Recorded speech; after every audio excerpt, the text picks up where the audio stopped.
Christ victory over death. Or say Christo mkunimdie wo owu so. Abusiafo asembisa no ene say wugidi say yes Christo ko be wu yampa. Na owu ye nso a ye wo evidence ana say die ene chese ampa yes Christo ebe wu ye. Me atwa ehumra sisia.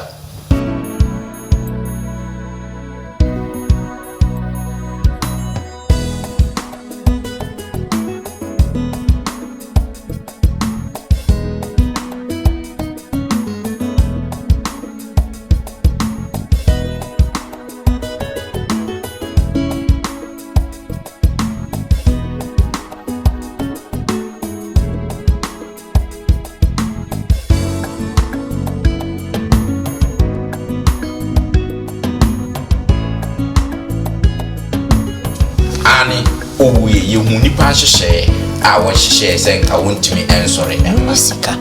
na wonko kase da bi mo dai ɛna asuafo no ebe bi wia ya yenjinya mini sometimes te pese nwa din bi ansana adamu na mu kura sɛ de ɔmde ne kɔtom ne kwae ɔmo fa so ɛde ɛboɔ to so na saa aboɔ no kura wɔn kwakura wontimi banya frɛ so no yebema mu nyina akwaba na afa yede agye asronko nso free nga jinkɔpa Yesu Kristo nkyɛn ɛde ɛma mu nyinara yebesan Adam ase sonko kwan so sɛ debiarada mode mafidie ɛde to London Ghana memenda akwanhwefo Sabbath school ɛna afa chosemu empensempensemu no kwasɛm sɛ the whole of saa kɔta yi mu no yɛhwɛ owu ɛne daachi yewu a yewu na dida so a yɛwɔ ɛwɔ emu yaye adusua no ensia agu na otwi mu no yepese ne ohwe ne etoso enso edimu no se ohwe ne etoso enso na tifiasem na o se Christ's victory over death and as a Christo nkunimdie wo owu so ansa na yede sa adusua yi ebebrɛ no me yenkutie anwum mfiri yenu aba aketoa Ivana abena dwene ho frimpon enche na owi a yede adusua no ebetoa mo so.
yebeda Ivana ase wo enwhwehwem a wodi adi yen adisua na ni animu akan maboafo no aye ekrado entine mefa sa akonya yi na fi madom edi akyeremo na fi wia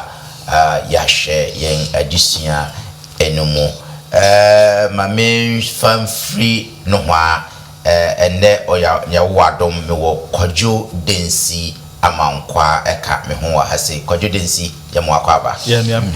me da se pa se ende wa basi em fa adisian bre adisian for me da se pa great me ba mani mo sister Agnes Teten so ena eti emfimfin sister age ya mo akwaba great me da se ende wa ba na mensa ni fine pe so ye elder de graft ya boa enso na eti mensa ni fa so eda ya mo akwaba great me da mo ase me da mo nyina ase se ende mo babusiafo ye be mo so ye be da mo ase sonko na afi ye de aseda pesi so e de amatre BN TV Ghana sanse o mo na ebo ye chidom ma sa addition ye ti ebrem no kwasem na se tre BN ankronkro adwumadie o ma fa TV adwuma ene onyankopon asem de wuro de ato mo so o mo fa asem no e de ko wiase afana nyina o mo bia o pese o de bo tre BN na kwasem se ye de one number between funi nani fana frɛ obi bɛgye wo so kakra bi obetimi dia bo atere bi no fa bo mu na onyankopon so ebe ehraw.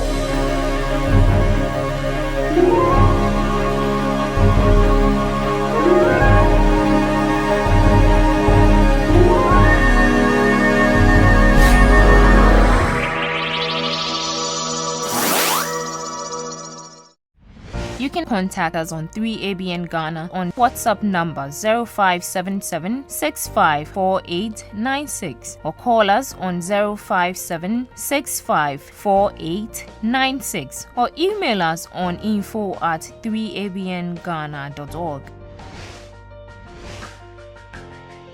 3ABN Ghana is a non-profit making channel. We appreciate your support to keep us functional. Please, you can send your support through a mobile money number 0577-654896 or EcoBank account 3 Angels Broadcasting Network Ghana 01608530961101 University of Ghana Main Branch. Visit our website at www.3abnghana.org. 3ABN Ghana. Experience the excitement. Media musomfo Bismarck mensa katwanie na mema kwajudensi amankwa emompaye emaye. Ahobrase mo mi emompaye. Eda was enyankopon ni abankese. Wadom no mobro ho nti wodi abehia eme abesua Sabbath school adesua etoso enso yesra so beka yen ho na be me nyansa ne nimde betimi de achechira wonsem yeja tiefo nyina so hya wonso se ka mo ho na bom ho ban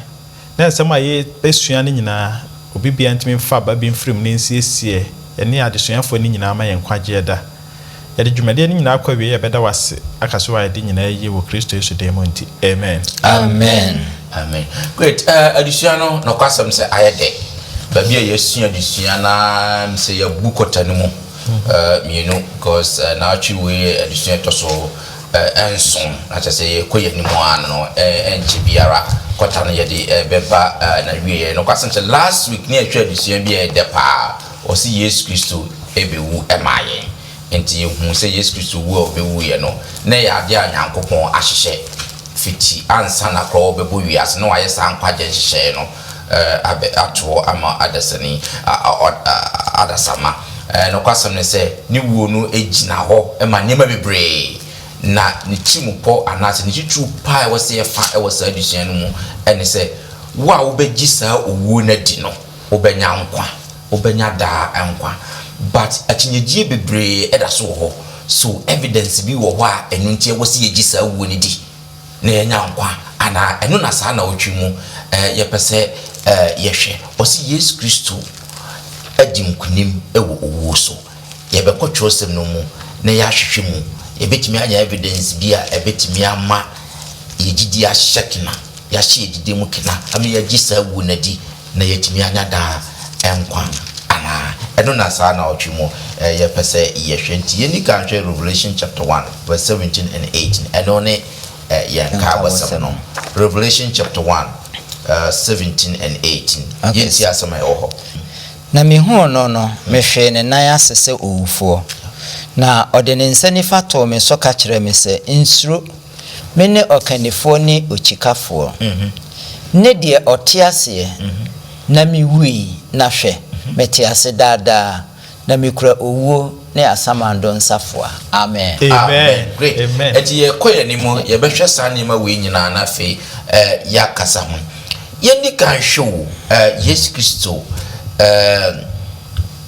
sene owu ye ene okwan ye fa so kura no ene sene osore ye no ye hwe sene ho asem sitie se betimi anya evidence bi wo ho a betimi a hye gigi mu kina sampa Yesu Kristo wu ye no osore ye yenko Matthew 27 62 to 66. Matthew 27 62 to 66. Na yenhwe nsama e wo ho no mo. Patrominti radisi. Na ade achi ya eyeda edi ahusiesie da atwi no.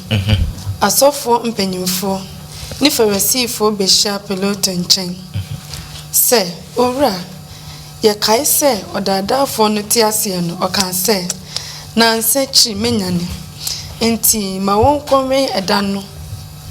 Enti ma wonkome eda no yie nkodu da etoso miensa no. Na esiafo no a mewia no na wanka antro man se wanyani afrawufo mu na anka ekire yi na ada bechene kanedie no Pilato si won se munye awemfo enkowen sadia mubetumi na okọ koso obo no ano ma awemfo no wene edano. Amen. Amen. Yeah, this is Yesu Kristo na wewu no achi no say Yesu Kristo say ne nyina yenimo no time otiase nyina na okase owu and 3 days no sorry obebubu aso nda yebebubu aso odibi ye mfatomo metaphor odibi ye abugudie Jerusalem aso nda na obebubu no na nansa obesi odibi kura de ye say Yona nsankyerene ampese mu so koda then so 3 days no na or refer to no ankasa ni wo a obewu no aso 3 na o kind of throughout until you can see say I say no omo so omo taste asem no say yete ye dia and ye nyere ye ho no kwan bia so no yembo ho ba na 3 days no so a watimi asore ho asem na sister ge ekan eche na na mwa enti ye hwe edien na esi wa hasimfoni ben na omu twakere ye wa hai Yo yeah kwaje de ya da wasifa na adesua ne adesua bi a de pa hye yende sa adesua atwam ne nyina no ya adwene mu ye di struggler adesua be boy am ye ho se ampa ye Christopher no de di na chi ne ye nkunimdefo enti ye se ye be nkunimdefo enti wati adesua the center of Christianity na ejina adesua ye be sua nda Yesu Kristo ni wo ni wo sorry said ye na besma ka kan Yesu Kristo akansem pi a kire na sua for Pharisee for na ho nti na kire se ni wo ni de omnim se bibia wie said ye hwe na Adam na mu kura said ye omde ne kwatom ne kwaye omofa so e de ebo to so na sa abo no kura won kwakura wontimi pagya mfre so na wawu won kwakura honam no wontimi mpagya na wa pie enti obonsam ye kwan bia so that said ye be ya ye Christopher no ye nkuko bebe ya fam na so na am say Kristo adesua na enka ibosam de ma ye say wonno na na wo ho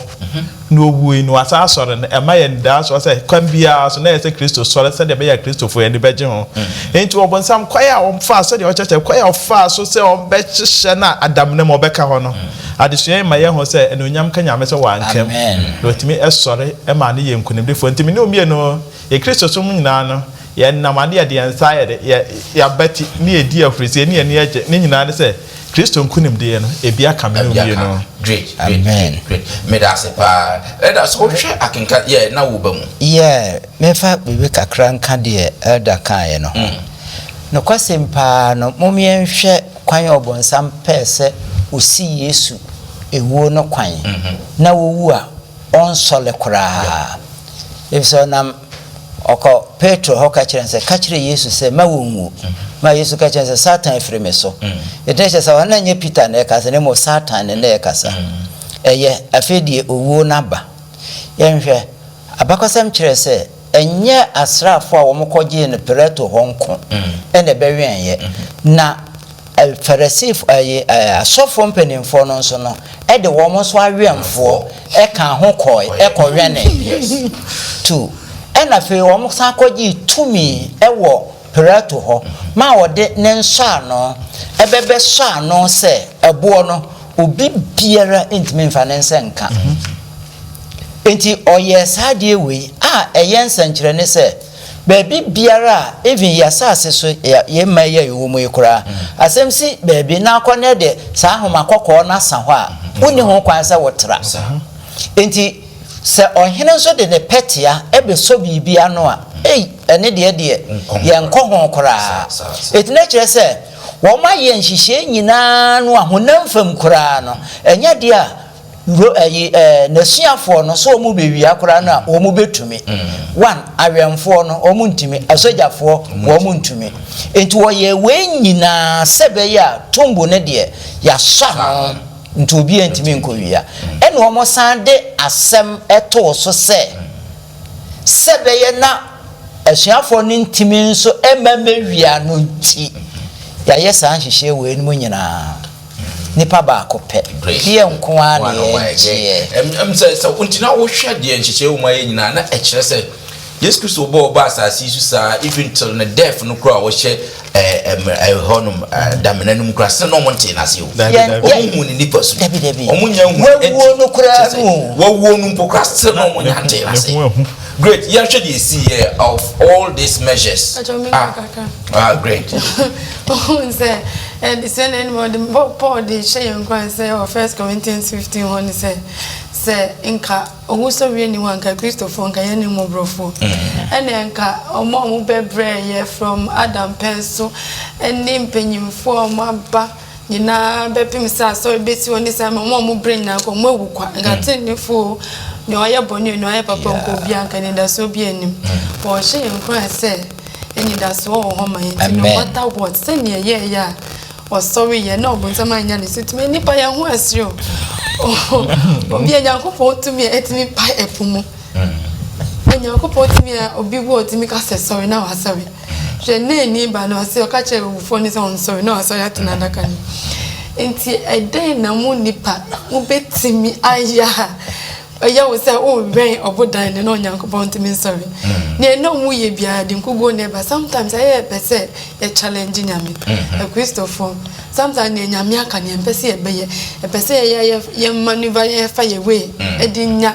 bibi yes I enye ye tite nyame aka no ye precise God all right because of you say nyame onya statistical God nyame say 99.99999 enya acceptable 100%. That's right It is a pese nyame ye obeka no eye homanya ye ndi nasem so na ye nyini ne omuye ye nyina ebesi ne obonsam da so pre enso yes ye nkodinde from ti me ne wo Paul she ye nkran say yes sorry ya ye wufu ho besam say ye mbo ye wu a se ye bo brapa nkwa ye besam amen great yes ye nko ye nim ye hu sesesi ya no Yesu awu automatically every measures ye nipa we say we ye bia to keep the person e wo tumbu no no maye well ye hwe de see ye wo Matthew 28 no 1 to 6 no ye hwe niema esi wo na fe ewie nso e behuri aka John 10:17 and 18 ye hwe niema esi wo ho no Matthew 28 no na homeda ni twemu no da idi na wohwe kan no ahemada che Mary Magdalene ne Mary abaako no ba se wore behwe eda no na hwe asase wo so kese para na Awurade bofo firi soro sane bai obemunu ebo no firi eda no ano na otena so na ne ho te se anyinam na natade hoa se asukotwea na ne huhu nti awemfo no ho popoi na woyeye se awufo na obofo no buase ma no se modie munsuro na minim se mo rehwehwe Yesu a wobo na senue mu no oni ha wanyane se de okae no momra emehwe faako a na oda amen sister agese what be John there na John 10:17 and 18 I'm coming to read this one see ye inti na eja no do me if you say me de me nkwa me to ho na me fa bio obi nyi me nsam na me ara na me de me to ho na me wo ho kwan se me de me to ho na me wo ho kwan se me fa bio ahyedie yi na minya no meja nchen. Amen. So you share the AC was you upon all the measures are nyinara. Hwese na chosen na kan wo Matthew 28 1-6 mfoni ben na afi utwachre de na AC ye. Aha twen ya dwen asi so se. De wo mo yoyo ye ni nyina ne me fan se protocol say security measures. Ni nyina ne nsano no de so ano ni nyina no. O say one angel in the sunny free soro. O sane ye no. Oden saka ebo ne nebo no. Emuniye. Ma fe die awemfo no ehu to won so. Mo nyina de da etoto fom se ewufo. But a man de sanse no mo gini die ne ntino. Wo mo ene obofo ne won kasai odom. Se Yesu na mo hwe no wasore. Awemfo na ntimi ansi kwan. Nso anu na ntimi ansa no bibia wasore. Mo behwe ba bia no oda. Ma wo mo so kohwe sampa wasore. Fise na de achichiri ni nyina na asane ema egu ho kire se ampa obi a yebesie no a wasore ne yasane ne ho entuma enyina. Enti we kire yen se nipa nyansa ne ya hoden entimi nsisa wonyankopon bibia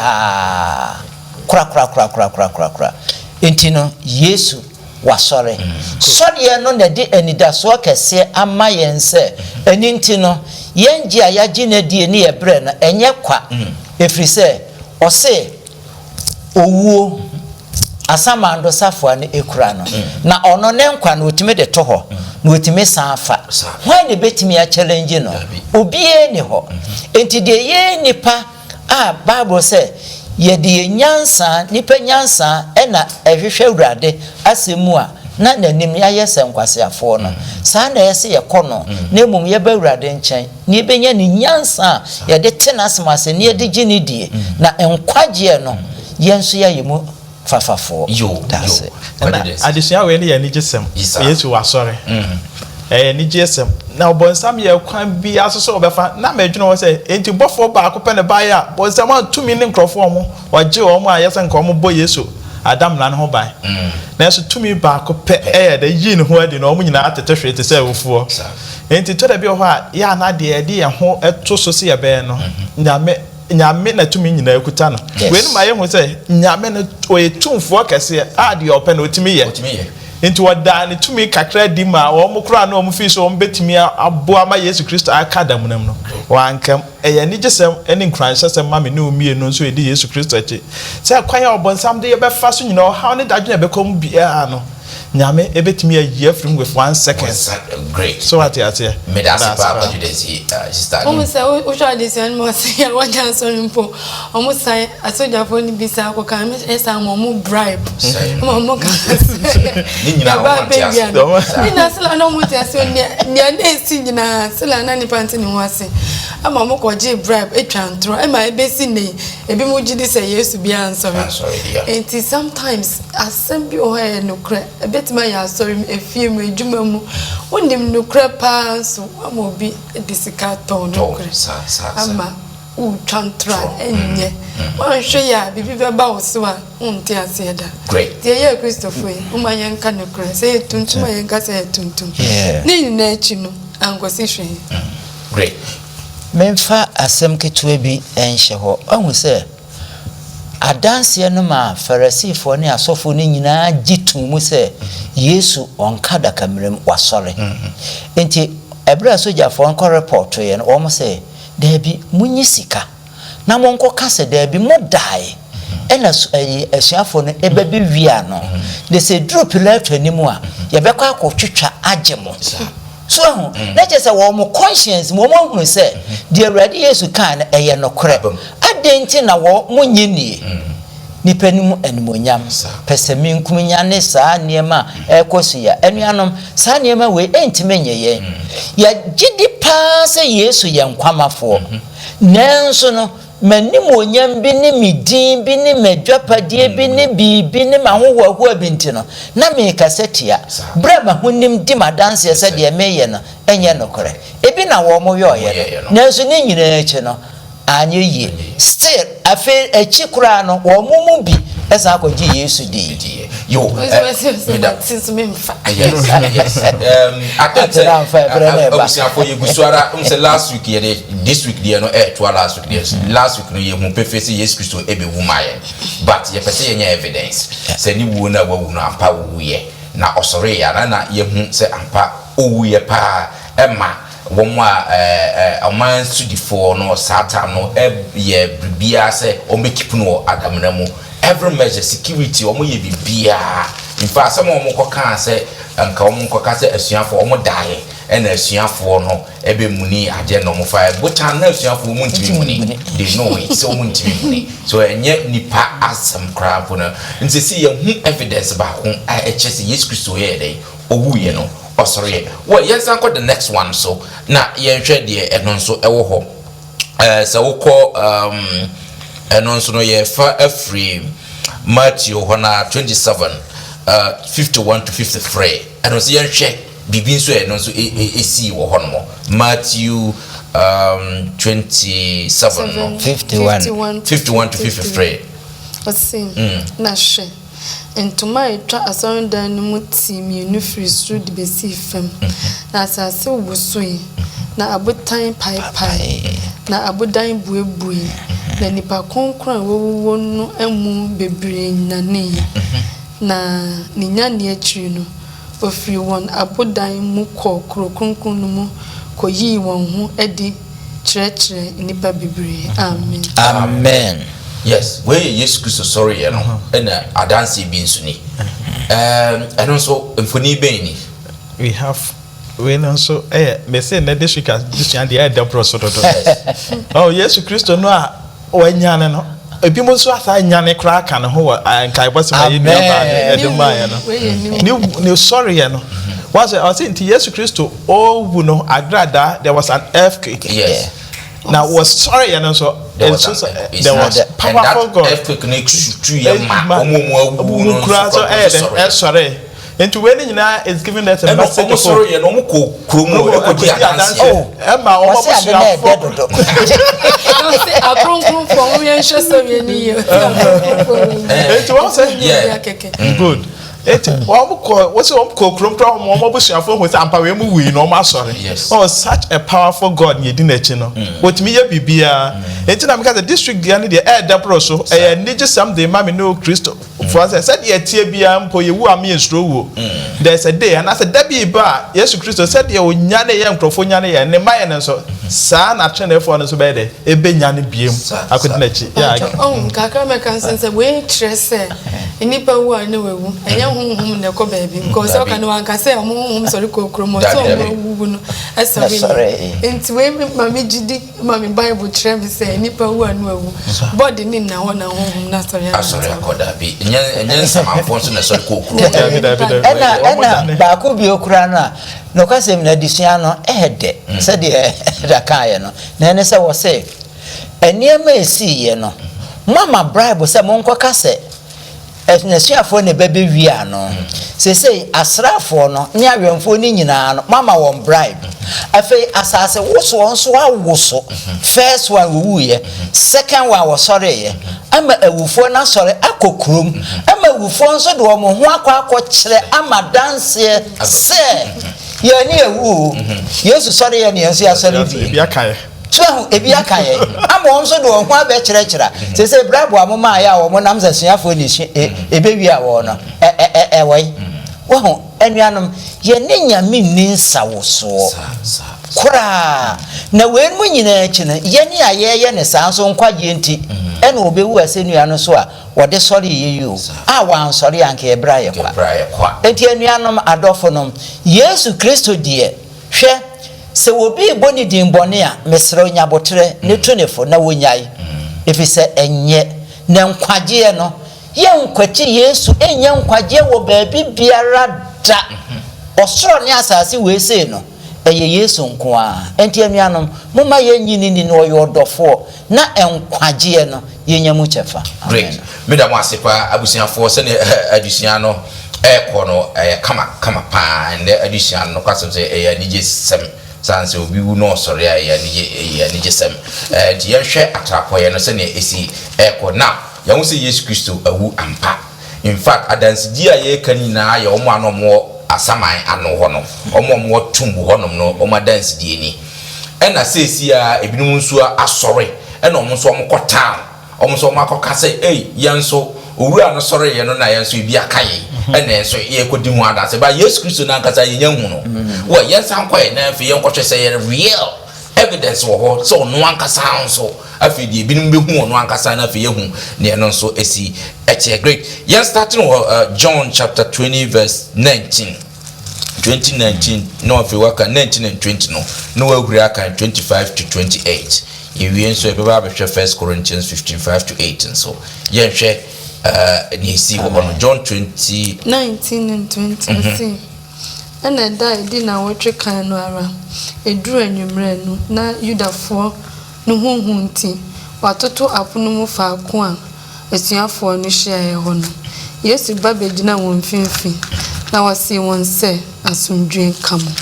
na wakansa no ordinansa ne mfimu kire won na asuafo no hunu Awurade no won anigye. Amen. Amen. 25 nisin ena asuafo no see won se yahunu Awurade na Toma ka kire won se semanhu nensa nadwa no anemu na manfa nsatia kan nadwa no anemu a mimi nyini pacho si se 28. Okay ena enu achiri na achiri na wotwe na asuafo no wo edan mu bio na Toma ka won hu na Yesu bai enso na apono no mu atoto na obegina won finfi na waka se asundwe kamo ena afi wasi Thomas se pa wonsa tia bra ha behwe me nsemu na fa wonsa beka me mfimu na nye ochinyifo na jidi. Thomas bua se Merade ni minyankopon. Amen. Amen. Yamfasi ya we afide Yesu Kristo nso abepie asiamfo no so yentwe mfoni a hase nso otwa John 8 echre yen ewo hase no hase nso send you evidence Yesu Kristo ankasa opie no we dey yase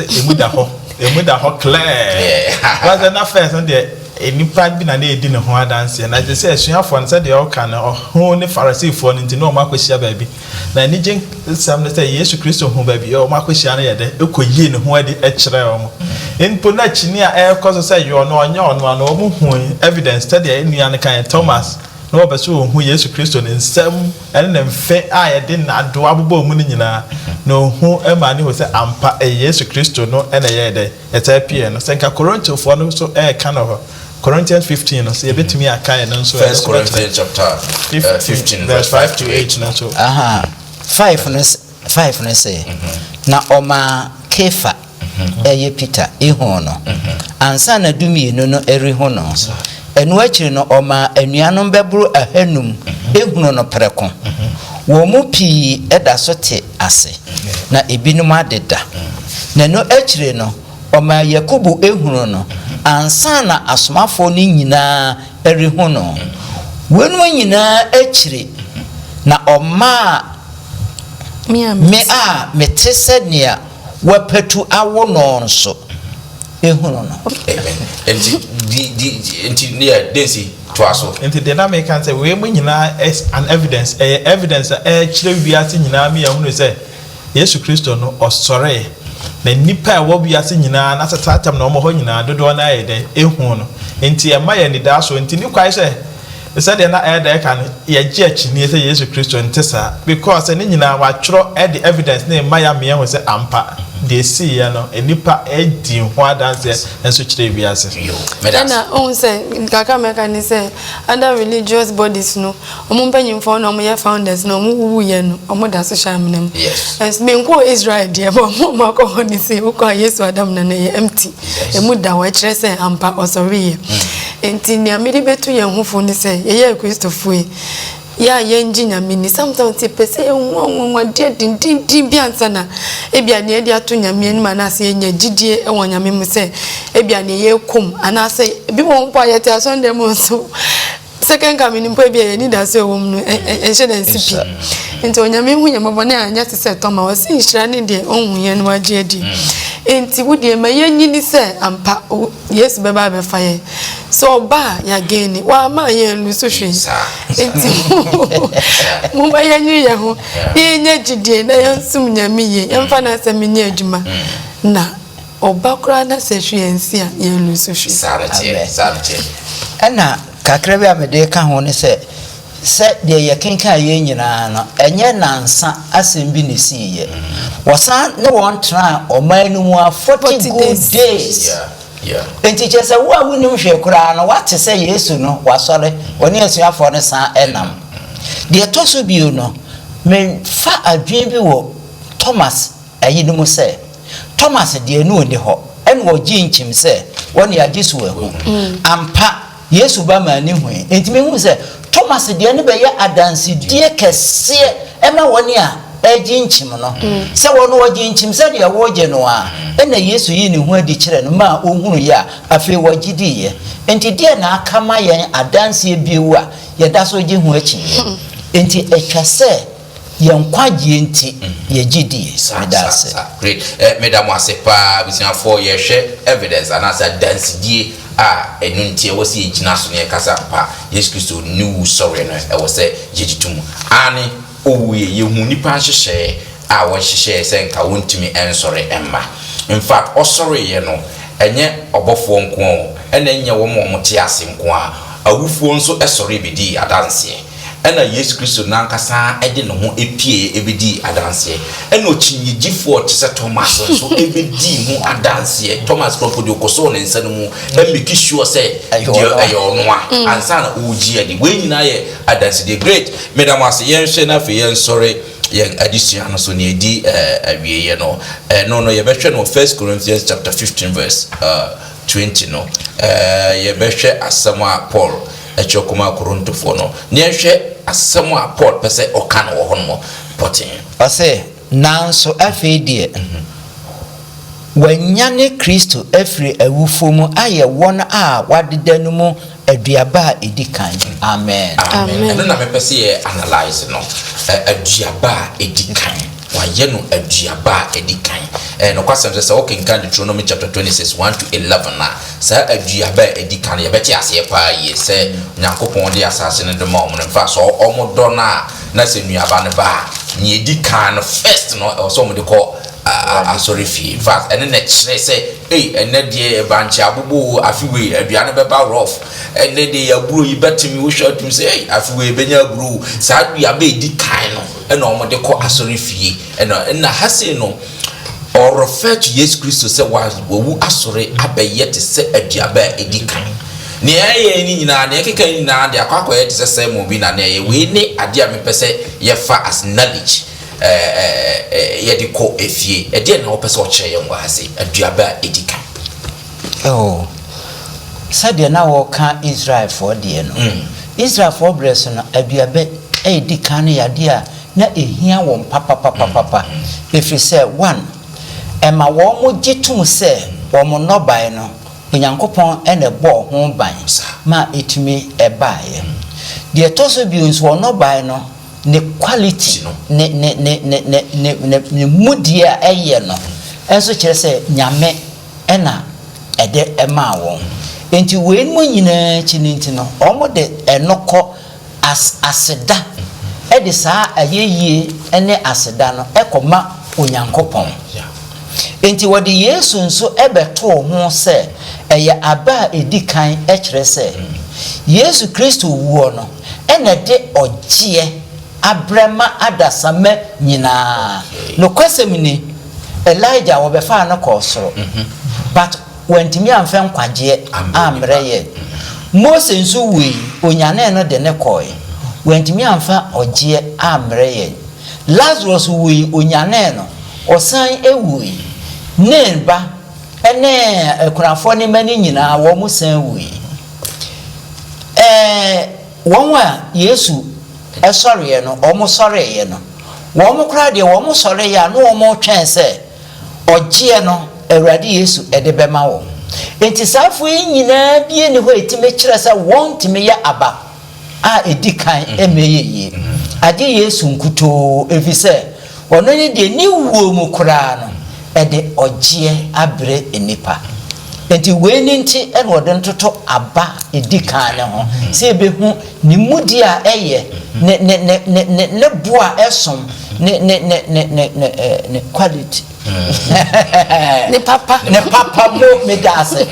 eye enti oye number 1 sa medase and I always say medase pa omo so ye no bi na sorry omo bi na nya ne omo yes ne ba ono akasa se o de aduaba si fam a eno a na benyini na aba yes de no ono akasa na yesi eno no ono akasa so bi ono pe no wasa to me no to do it and as I was on ba ono sorry na omo sorry kan ho enti ono no obi a ono ewu no ono atimi asorry enti ewiye no ono na sa obetimi anya ne yensuso na de twane de my say o kan wo maranatha mpo si omo ewu no omo sorry omo benya perfect body omo hunam ne be ti say obi aya wo ne foforo hunam kama ba Yesu de be kosoro no ni ska ne nyina ho ni nsem na do ne mfim de enko enma ye hu senia boni mu duro etie enti ye nsobe se me de me nan a ebu na wuye bi won pa ya hye mi nsi o fa mi se bia yare adokro mi ti se Job mi body nyina ase mpa me sorry menya hunampa ba Yesu de me no mienu boni enti ne ska be da so wo ho enti encouragement ma de maya ni se boni mu edu obewu agihe enti ye nyini si eji owuso we ni di ampa na ye ne opa oba yensi ebe ko bi na se doubt ti se Thomas mpa ye be hu mark no amen but that's part 1 Corinthians 15:20 no ye kan you say na so afa de wanya ne Kristo efra wufuo mu ai ya wona wadeda no mu aduaba wadika enti wo ka wufuo asemo ona wadeda ne ya wufuo enti aha no se Kristo ewu no asore dia na ne omo wadeda na oye di odika ono wanyane enti there is hope for them enti Revelation 1:17 no e na adesua na ebem what enti John how you different ne so wo hwe ye no wo oye o hwe form no wuyi wo no was ono ne okanifo ene ochidifo ne otiase na owi na hwe otiase dada na okura owuo ni asamadesafo enti odika no omo wu ye nyina Yesu Kristo asore it's giving us hope e ya ni da so sasa de etie bia na Yesu Kristo ba sankrofo ni nyina zo be de ebe sore ye ni nyina enya nigie ni atrate dada amen enti se Christopher asam to owuo de entitimidie ya enso ba ye morning with hope say say ye wumpa and I say enkofo mo ewu no ye mom na say make sure say bobo abrabo pa na say pese hu omo a eni da so ho e ma obia great me na wase moya de abusiafo ye beda munyina ase na adusua ne de no kwasem say obia de sere ne beko animu san say ya genkwa no evidence adansi die pefe wo chosem say ampa owo no osreye enti bia na wonni sajidi no de trosam yi trosam ayi atre yi echese ampa owie osreye ti nyina yenya sajidi no said hatch no yiwumpa senyo owo ni asama no safo ano sara na yensu wu a otumi se obetimi anyane ye owu to prim no se owu sorry prim no ne yinyane se yebegina di na fi yetimi anya emu echefa onyankopon enhira se one ayesa adhyan da se ne ye de etoso emotwe no na beto am so ose the New Testament hope apam foforo no so ni da so say yusia apam dada no ni da so ye ba behwe apam foforo no so ni da so na onyankopɔn enhyira mu na akatewani na afi memma sister age enhyira so emaye amtwamampan enyankopɔn wa wokura asama adosafo wo owusɔre asutumi yɛda wate sɛ wɔn yɛ sɛ anidaso yi awurade obi bia ɔbɛhwɛ na ɔbɛtie adesua yi ma ne gyidie nyine wɔ mu amen boy ne ntumi nya gyidie wɔ mu ma yɛn ho sɛ yɛwu sɛ yɛte ase wo ba yɛnka adam nam 1 Thessalonians 4 aka kyerɛ sɛ wankasa wobɛtie ntotobɛnto na umawufo bɛsɔre ɔmo bɛsɔre kane ahyia owowiem na ansa na te asefo mpasesa abɛka ho enti yɛde sanse mi hyɛ ho nkran sɛ domboe ne ntumi nya wapɛdeɛ na wɔsoro ne deɛ ɔkwan bebre wɔ hɔ ma yɛ mu yɛ mɔbɔ ne anya wasɛde yɛnya gyidie ne anya nea wopɛ na wo ba yɛ anyra ne ne wakɔdi dan sada ɛwɔ wadom ti amen amen